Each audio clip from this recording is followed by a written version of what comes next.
Hello students, vector का ये lecture number 13 और आज हम इसमें multiplication of a vector with scalar read करेंगे। स्टार्ट करते हैं। वो 4 पॉइंट होते हैं।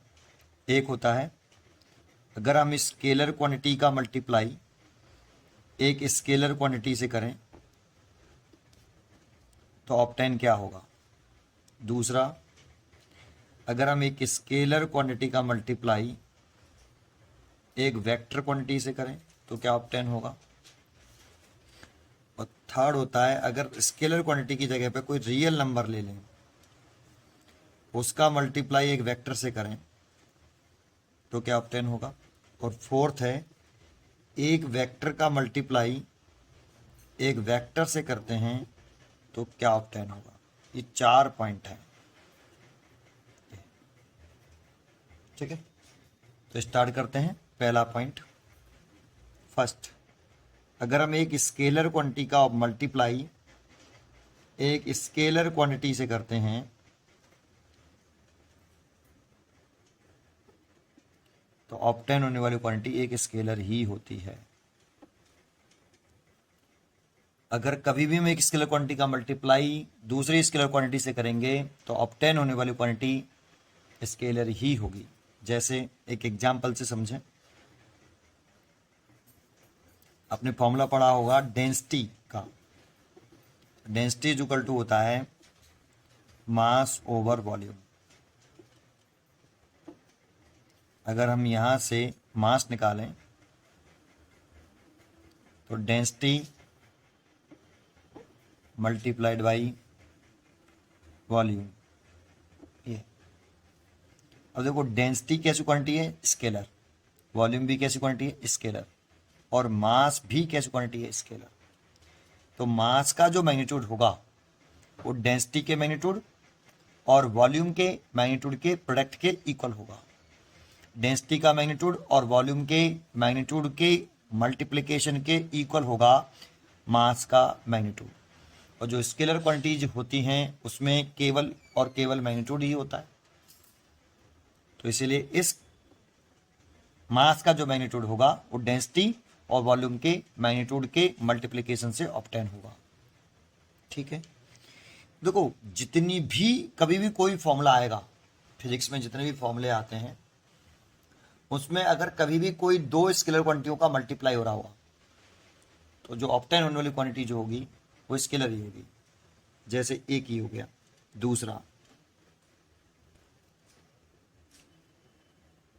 दूसरा है, अगर हम इसमें एक और एग्जांपल लिखें तो स्पीड वाला लिख सकते हैं। Speed is equal to distance over time. और आप यहां से डिस्टेंस निकालें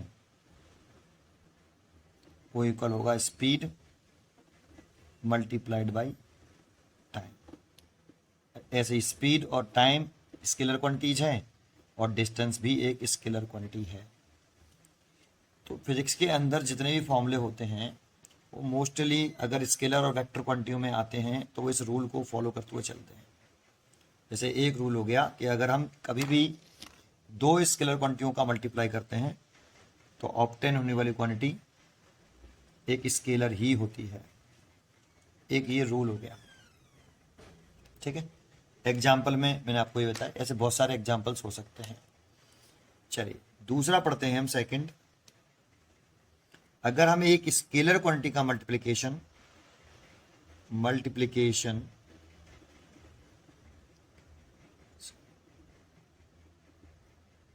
ऑफ वेक्टर विद स्केलर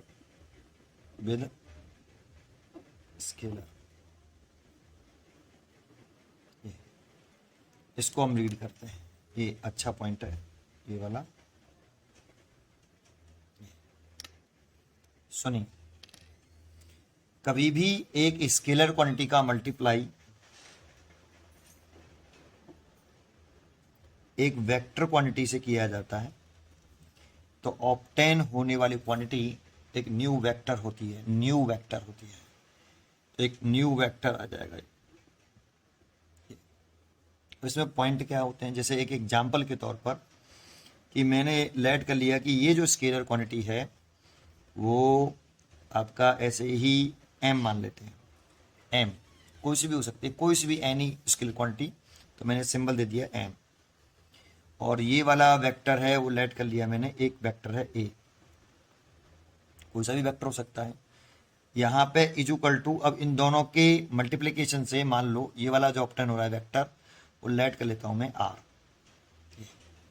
तो यहाँ m स्केलर क्वांटिटी है कोई, a ये वाला वेक्टर क्वांटिटी हो गई, इन दोनों का मल्टीप्लाई किया तो ऑप्टेन होने वाली क्वांटिटी एक वेक्टर ही होती है।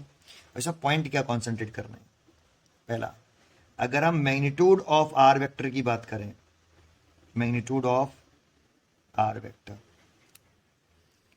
तो वो इक्वल होगा magnitude of m multiplied by magnitude of A vector.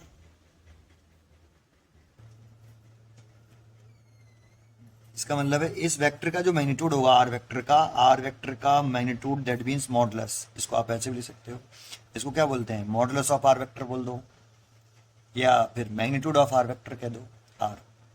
ठीक है, मैग्नीट्यूड ऑफ आर वेक्टर समझते हो, अगर कोई वेक्टर है ऐसे तो उसमें magnitude as well as direction both होगी। जैसे मैंने कोई वेक्टर लिख लिया 20 मीटर पर सेकेंड और ये ईस्ट, तो यहाँ ये 20 मीटर पर सेकेंड जो है इसमें केवल 20 क्या है, ओनली 20 है न्यूमेरिकल वैल्यू, ये न्यूमेरिकल वैल्यू है। और ये जो मीटर पर सेकेंड है ये क्या है, ये आपकी यूनिट है। और ये पूरा की पूरा ये, इसको हम बोलते हैं मैग्नीट्यूड।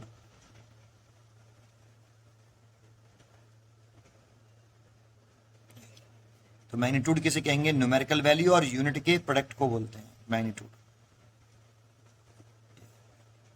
न्यूमेरिकल वैल्यू और यूनिट का प्रोडक्ट क्या कहलाता है, मैग्नीट्यूड।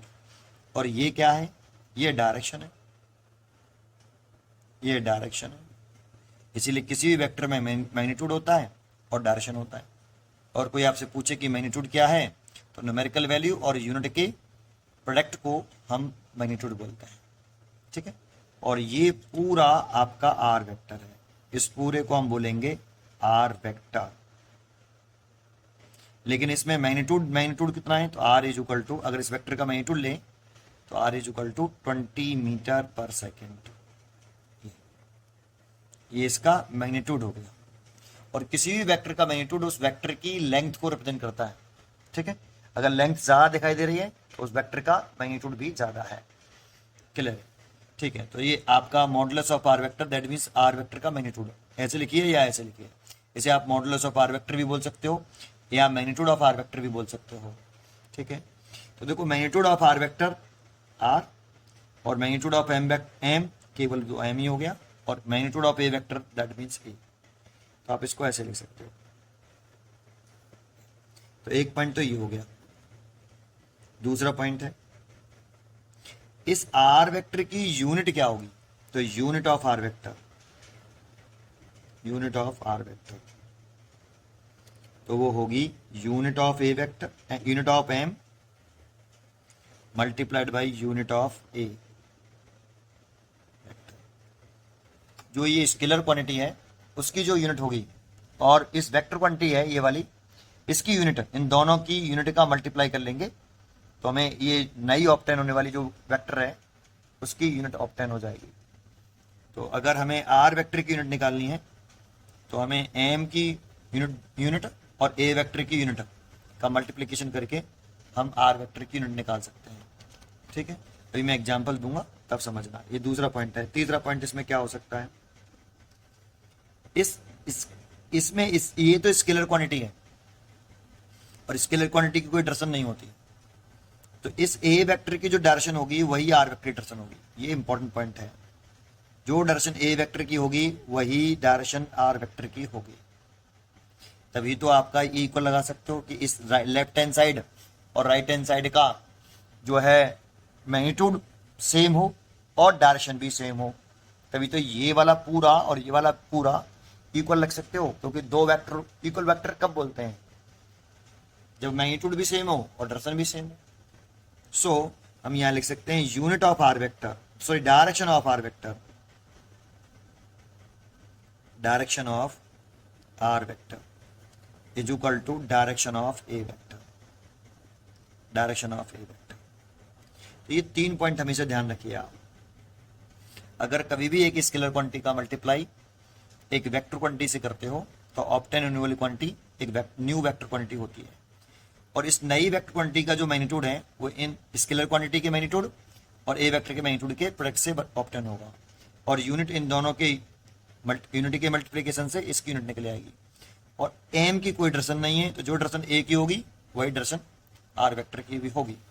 अब एग्जाम्पल देना चाहें इसका, एग्जाम्पल में हम दे सकते हैं मोमेंटम, लीनियर मोमेंटम लिखना चाहो तो लीनियर मोमेंटम लिख लीजिए। मोमेंटम P एक वेक्टर क्वांटिटी है इज इक्वल टू मास, जो कि एक स्केलर क्वांटिटी है। यहाँ पे m मास नहीं कंसीडर किया था मैंने, m कोई भी स्केलर क्वांटिटी कंसीडर किया था, ठीक है। ये मास है यहाँ पे, और मल्टीप्लाई बाई वेलोसिटी, आपने पढ़ा होगा formula, velocity is a vector quantity. आप इसे ऐसे लिख सकते हो सिंबल फॉर्म में, momentum is equal to mass into velocity, तो मास इनटू वेलोसिटी। देखो ये स्केलर है, ये वेक्टर है, और ये भी वेक्टर है। तो इसमें मैं कहूंगा कि अगर मोमेंटम का मैग्नीट्यूड निकालिए तो मोमेंटम का मैग्नीट्यूड निकालने के लिए मास का मोमेंटम मैग्नीट्यूड और वेलोसिटी का मैग्नीट्यूड दोनों के प्रोडक्ट के बराबर होगा। एक मोमेंटम का मैग्नीट्यूड इन दोनों के मैग्नीट्यूड के प्रोडक्ट के इक्वल होगा, ठीक है। दूसरा, जैसे हम कह भी देते हैं, चलो समझ में आया होगा आपको। दूसरा, पी की यूनिट निकालनी है, unit of P, unit of P निकालना है बेटा। थोड़ा सा कैमरा ऑफ हो गया था। यूनिट ऑफ पी, तो पी की यूनिट निकालनी है तो मास की यूनिट और वेलोसिटी की यूनिट के मल्टीप्लिकेशन से पी की यूनिट आएगी। अब मास की यूनिट क्या होती है एसआई सिस्टम में, किलोग्राम, वो वेलोसिटी की यूनिट क्या होती है मीटर पर सेकंड। तो इन दोनों के मल्टीप्लिकेशन से किसकी यूनिट आ गई, मोमेंटम की यूनिट आ गई, ठीक है। ये दूसरा पॉइंट है। तीसरा, ये तो दूसरा पॉइंट लिया था। तीसरा, अब देखो p vector is equal to लिख रहे हैं हम मास इनटू वेलोसिटी। जो डायरेक्शन वेलोसिटी की होगी वही डायरेक्शन मोमेंटम की होगी। डायरेक्शन कैसी होंगी से, डायरेक्शन कैसी होंगी से। अगर वेलोसिटी की डायरेक्शन ऐसे है, ये वेलोसिटी वेक्टर, तो यही डायरेक्शन जो है मोमेंटम की भी होगी। जो डायरेक्शन वेलोसिटी होगी किसी इंस्टेंट टाइम पर, अगर वेलोसिटी की डायरेक्शन ऐसे शो कर रहे हो तो उसी इंस्टेंट टाइम पर मोमेंटम की डायरेक्शन अभी ऐसी ही होगी, डायरेक्शन सेम होती है ना। तो ये तीन ही पॉइंट बताए मैंने आपको, direction of R, direction of A. तो यहां लिख सकते हो direction of P, direction of P vector is equal to direction of velocity vector, क्योंकि मास एक स्केलर क्वांटिटी, उसकी कोई डायरेक्शन होती नहीं है। तो multiplication of vector with scalar में ये 3 पॉइंट होते हैं, आपको समझ में आए होंगे। चलो नेक्स्ट क्वेश्चन देखते हैं। इसमें ये 3 पॉइंट आप कॉन्सेंट्रेट जरूर करें। Multiplication of vector with scalar, और स्टेटमेंट आया ये कि अगर हम स्केलर का मल्टीप्लाई वेक्टर से करेंगे तो एक न्यू वेक्टर ऑब्टेन होगा, ठीक है। चलिए आगे कंटिन्यू करते हैं। तीसरा पॉइंट हमने पढ़ा, रियल नंबर का मल्टीप्लाई अगर वेक्टर से करें तो क्या होगा। तो ये भी बहुत अच्छा है, कॉन्सेंट्रेट करना। थर्ड है multiplication of vector with real number, multiplication of a vector with a real number, real number। अब मेरे को पहले आप रियल नंबर के बारे में बताओ कि आप रियल नंबर जानते हो क्या होता है, ये रियल नंबर पहचान सकते हो आप, रियल नंबर ये रियल नंबर है या नहीं, थोड़ा समझिए। बस मैं पहचान बताता हूँ, रियल नंबर की डेफिनेशन नहीं। अगर आपको कोई, मैं आपसे पूछूं क्या क्या -2 is a real number, yes या नो, तो यस। अगर हम कोई भी नंबर है, जैसे -2 रियल नंबर है तो है। मैंने आपसे पूछा कि माइनस का √2 ये रियल नंबर, तो मैंने कहा यस है। मैंने आपसे पूछा माइनस का 2 रियल नंबर, आंसर है नो, ये रियल नंबर नहीं है।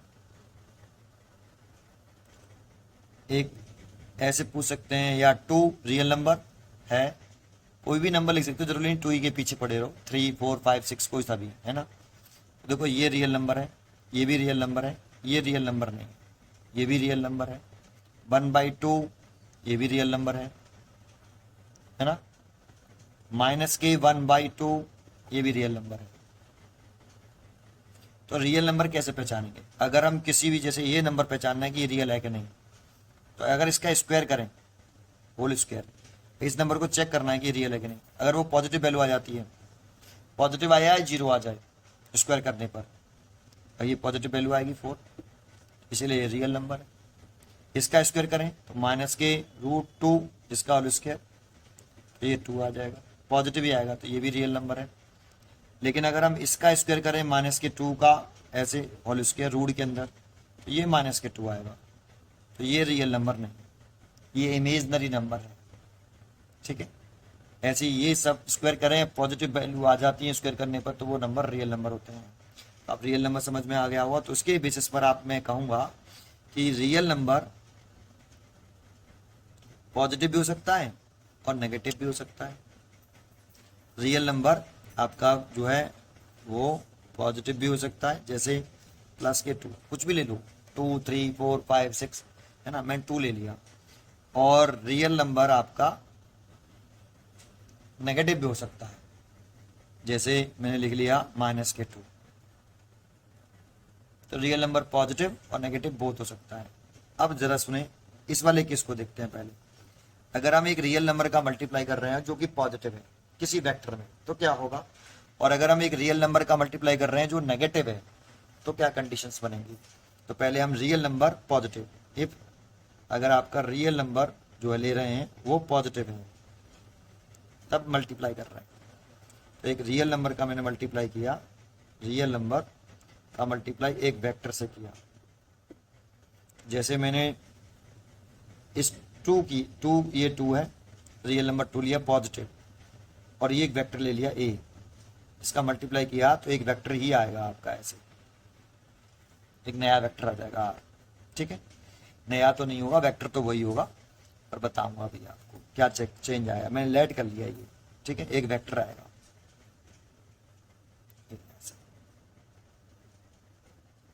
अब इसमें 3 पॉइंट होंगे। नंबर 1, अगर इस वेक्टर का मैग्नीट्यूड निकालना है, इस वेक्टर का मैग्नीट्यूड निकालना है, तो ये तो 2 है, और इसका वेक्टर का मैग्नीट्यूड तो कितना आएगा? r = 2a। जो भी a वेक्टर का मैग्नीट्यूड होगा उसमें 2 का मल्टीप्लाई हो जाएगा, तो r वेक्टर का मैग्नीट्यूड निकल आएगा।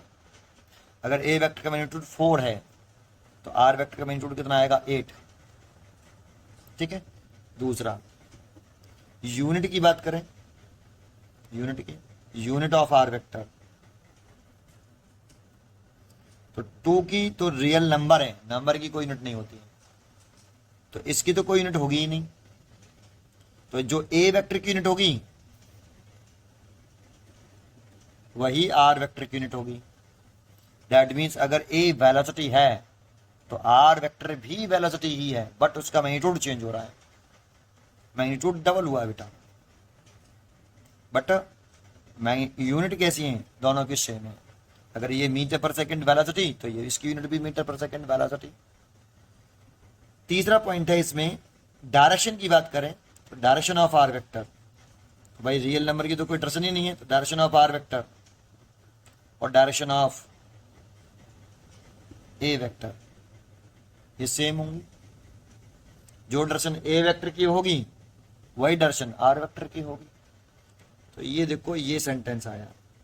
अगर आप इसकी कंपेयरिंग पीछे वाले से करते हो, जब स्केलर से मल्टीप्लाई कर रहे थे, तो आपको केवल चेंज जो दिखाई देगा वो यूनिट में दिखाई देगा, क्योंकि जब एक स्केलर क्वांटिटी होती है, अगर उसकी कुछ यूनिट है, तो आपको आर वेक्टर की जो यूनिट आती है वो स्केलर क्वांटिटी की यूनिट और उस वेक्टर क्वांटिटी की जो यूनिट है उनके प्रोडक्ट से ऑब्टेन होती है। जबकि यहाँ पर रियल नंबर अगर होगा तो उस सिचुएशन में इसकी कोई यूनिट होगी ही नहीं नंबर की। सो ए वेक्टर की जो यूनिट होगी वही आर वेक्टर की यूनिट होगी। ये तो पॉजिटिव वाले केस में हुआ। अगर सेकंड केस है इसमें, अगर ये तो जब हमने किया तो रियल नंबर कैसा था, पॉजिटिव था, तब मैंने ये 3 पॉइंट बताए। अब हम रियल नंबर कैसा ले लेते हैं, नेगेटिव। अगर रियल नंबर आपका नेगेटिव ले लें ऐसे, तो मैंने ले लिया रियल नंबर नेगेटिव, कितना लिया था, -के2। अब फिर करते हैं, अगर रियल नंबर का मल्टीप्लाई फिर कर रहे हैं तो -2a vector is equal to r vector. तो अब यहाँ पहला फिर फर्स्ट पॉइंट, इस आर वेक्टर का मैग्नीट्यूड कितना होगा, सोचो बताइए। आर वेक्टर का मैग्नीट्यूड सोचिए। अगर फिर मैं जो लिखूं अगर वही आपने सोचा है तो बहुत अच्छा। तो आर वेक्टर का जो मैग्नीट्यूड होगा वो 2a होगा। किसी भी वेक्टर में अगर माइनस वेक्टर लग रहा है उसका मैग्नीट्यूड निकालते हैं, जानते हो माइनस केवल दर्शन को इंडिकेट करने के लिए लगाया जाता है, और जब मैग्नीट्यूड निकाल लिया हमने तो उसमें तो दर्शन होती ही नहीं है। माइनस साइन केवल डायरेक्शन को इंडिकेट करता है, मैग्नीट्यूड को इंडिकेट नहीं करता है। जब हम मैग्नीट्यूड ही निकाल रहे हैं तो उसमें दर्शन तो हटा देनी है हमें, ओनली मैग्नीट्यूड कैलकुलेट कर रहे हैं, तो माइनस साइन हट जाएगा, ओनली ए। तो इसीलिए आर वेक्टर का जो मैग्नीट्यूड होगा वो 2a होगा। देखो यहाँ पर भी 2a था और इसमें भी 2a है। दूसरा, यूनिट ऑफ आर वेक्टर वो यूनिट ऑफ ए वेक्टर होगा।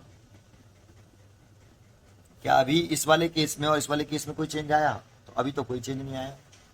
तीसरा, डायरेक्शन ऑफ आर वेक्टर कैसी होगी, डायरेक्शन ऑफ आर वेक्टर कैसी होगी, direction of are vector, direction of are vector जो होगी वो बताइए, सोचिए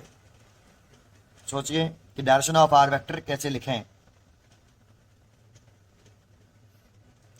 ए वेक्टर की डायरेक्शन में होगी या ए वेक्टर के अपोजिट। तो आर वेक्टर की जो डायरेक्शन होगी वो ए वेक्टर के अपोजिट होगी। अगर आपका ए वेक्टर आपका इधर है ऐसे, तो आर वेक्टर जो होगा उसका मैग्नीट्यूड इससे डबल होगा। देखो मैग्नीट्यूड आर वेक्टर का जो मैग्नीट्यूड है वो इस 2a है, ए के मैग्नीट्यूड से 2 टाइम्स बढ़ गया, तो आर वेक्टर का जो मैग्नीट्यूड है वो 2 टाइम्स बढ़ा देंगे, मतलब उसकी लेंथ को हम 2 टाइम्स इंक्रीज कर देंगे। इसकी जो लेंथ है इतनी, तो इसकी लेंथ इसके डबल बना लें और डायरेक्शन अपोजिट कर दें ऐसे। तो डायरेक्शन ऑफ आर वेक्टर जो होगी वो अपोजिट होगी किसके, ए वेक्टर के, opposite direction of A vector, opposite direction of A vector, A vector के अपोजिट होगी। माइनस साइन इंडिकेट कर रहा है कि आर की जो डायरेक्शन है और ए की जो डायरेक्शन है वो एक दूसरे के अपोजिट है। आपने नेगेटिव वेक्टर पढ़ा था, जब आप नेगेटिव वेक्टर लिखते थे तो ऐसे लिखते थे, अगर हमारे पास ये नेगेटिव वेक्टर या अपोजिट वेक्टर, ये ए वेक्टर है और ये हमारे पास बी वेक्टर है। अब देखो ए वेक्टर का मैग्नीट्यूड और बी वेक्टर का मैग्नीट्यूड कैसा है, सेम। कैसे मालूम पड़ा कि दोनों की लेंथ कैसी है, सेम। तो मैग्नीट्यूड तो सेम है बट डायरेक्शन कैसी है, अपोजिट। डायरेक्शन अपोजिट है इसीलिए A vector is equal to minus B vector. Minus sign क्या बता रहा है कि ए की और बी की डायरेक्शन अपोजिट है, मैग्नीट्यूड सेम है ना, मैग्नीट्यूड सेम है। माइनस साइन केवल डायरेक्शन को इंडिकेट कर रहा है कि दोनों की डायरेक्शन अपोजिट है।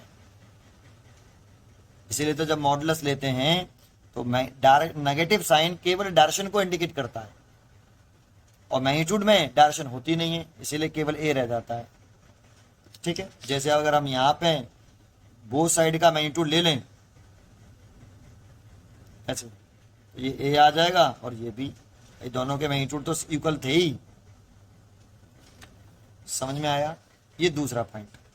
तो ये रियल नंबर वाला पॉइंट भी समझ में आया आपको। तो अगर रियल नंबर नेगेटिव हो तो इसके 3 पॉइंट आपको क्लियर हुए और डिफरेंस समझ में आया। एक ही डिफरेंस आया इसमें और इसमें, यहाँ पर आर वेक्टर की जो डायरेक्शन है वो ए वेक्टर की डायरेक्शन में है और यहाँ पे आर वेक्टर की जो डायरेक्शन है वो आपकी ए वेक्टर की डायरेक्शन के अपोजिट है। तीसरा पॉइंट जो शुरू होता है, फोर्थ पॉइंट सॉरी, अगर एक वेक्टर का मल्टीप्लाई अगर हम वेक्टर से करते हैं तो क्या ऑब्टेन होगा। तो वेक्टर का मल्टीप्लाई अगर हम वेक्टर से करते हैं तो ऑब्टेन होता है स्केलर या फिर वेक्टर, दोनों ही ऑब्टेन हो सकते हैं, स्केलर और वेक्टर। किसी भी वेक्टर का मल्टीप्लाई अगर हम किसी दूसरे अंडर वेक्टर से करते हैं तो ऑब्टेन होने वाली क्वांटिटी स्केलर भी हो सकती है और वेक्टर भी हो सकती है, एक हो सकती है कोई सी भी। तो इसका मतलब दो केस बन गए इसमें।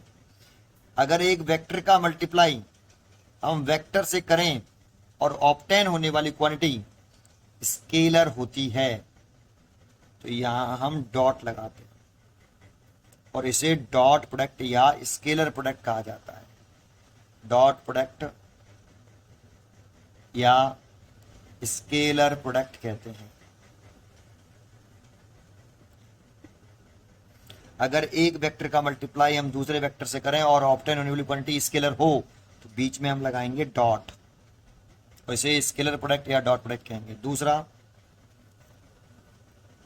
दूसरा अगर एक वेक्टर का मल्टीप्लाई हम वेक्टर से करें और ऑब्टेन होने वाली क्वांटिटी वेक्टर आए, एक न्यू वेक्टर आए, तो बीच में हम क्रॉस लगाते हैं और इसको हम बोलते हैं क्रॉस प्रोडक्ट या फिर वेक्टर प्रोडक्ट। वेक्टर प्रोडक्ट या तो उसे हम क्रॉस प्रोडक्ट कहेंगे या फिर हम उसे वेक्टर प्रोडक्ट कहेंगे। जानते हो ये ही अगला टॉपिक हमारा नेक्स्ट टॉपिक है, डॉट प्रोडक्ट या scalar product. Very very most important, ये दोनों टॉपिक बहुत ही इंपॉर्टेंट होते हैं, ये और ये डिटेल में पढ़ने वाले नेक्स्ट, इससे आगे बहुत ज़्यादा डिटेल में पढ़ेंगे इसको। अभी तो बस केवल एक सेंटेंस आया। जानते हो ये जो 3 पॉइंट हैं, जो मैंने 4 पॉइंट बताया आपको कि स्केलर का मल्टीप्लाई स्केलर से करें तो अब आंसर आ गया, ऑब्टेन होने वाली क्वांटिटी इसकी स्केलर होती है। स्केलर क्वांटिटी का मल्टीप्लाई वेक्टर से करें तो ऑब्टेन होने वाली क्वांटिटी एक वेक्टर होती है, ये भी एक वेक्टर ही है। और वेक्टर का मल्टीप्लाई वेक्टर से करें तो स्केलर भी हो सकती है और वेक्टर भी हो सकती है।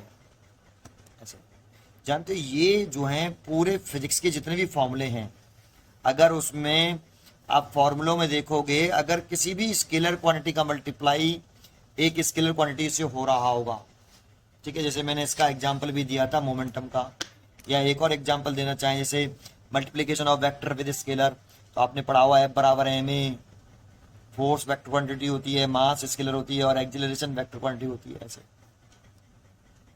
है ना।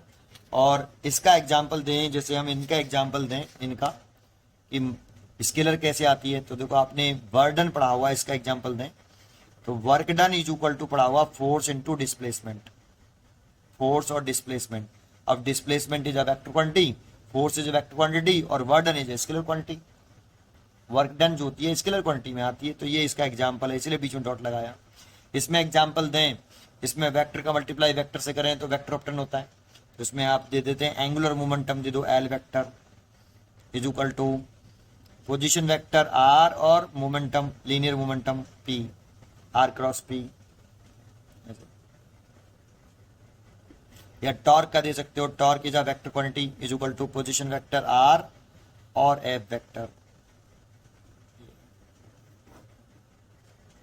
इसके एग्जाम्पल्स हैं, इसके और भी एग्जाम्पल दे सकते हैं लेकिन आगे समझाएंगे, ये हम आगे कंटिन्यू करेंगे कि स्केलर प्रोडक्ट क्या होता है और क्रॉस प्रोडक्ट क्या होता है। इतना ईजी नहीं है, अभी काफ़ी बड़ा है, उसकी प्रॉपर्टियां वगैरह पढ़ेंगे, डेफिनेशन भी देंगे कि what is the scalar product, scalar product किसे कहते हैं। ये डेफिनेशन नहीं है, बस एक कह सकते हो कि एक वेक्टर का मल्टीप्लाई वेक्टर से करने पर ऑब्टेन होने वाली क्वांटिटी स्केलर हो तो उसे डॉट प्रोडक्ट या स्केलर प्रोडक्ट कहते हैं। ठीक है, तो आज के लिए इतना ही। नेक्स्ट वीडियो में हम देखेंगे ये टॉपिक, डॉट प्रोडक्ट और स्केलर प्रोडक्ट। थैंक यू, पढ़ते रहिए और खुश रहिए।